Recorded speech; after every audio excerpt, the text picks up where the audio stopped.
नमस्कार दोस्तों ये मंडप का गाली गीत है।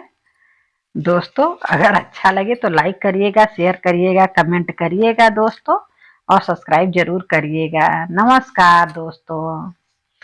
तनी ताकल दिवलिया पे का लिखल बा। तनी ताकल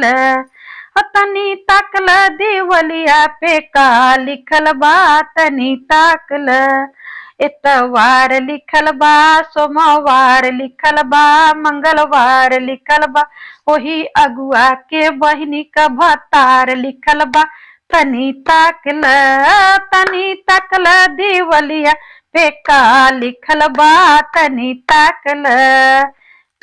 ताकल दिवलिया पे का लिखल बा। तनी ताकल आई लिखल बा, आई लव यू लिखल बा, वही अगुआ के बहिनी के 16 गो भतार लिखल बा। तनी ताकल दिवलिया पे का लिखल बा। तनी ताकल दिवलिया पे का लिखल बा। तनी ताकल इतवार लिखल बा, सोमवार लिखल बा, मंगलवार लिखल बा, संधि साले के बहिनी का भतार लिखल बा। तनी ताकल दिवलिया पे का लिखल बा। तनी ताकल आई लिखल बा, आई लव यू लिखल बा, संधि साले के बहिना के 16 गो भतार लिखल बा।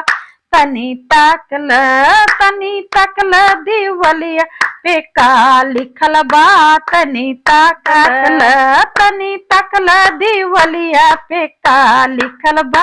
तनी ताकल इतवार लिखल बा, सोमवार लिखल बा, मंगलवार लिखल बा, दुल्हा साले के बहिना का भतार लिखल बा। तनी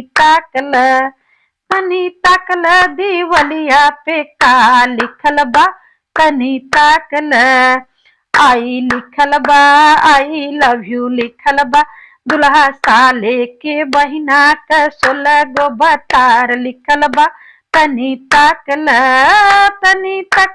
दिवलिया पे का लिखल बा। तनी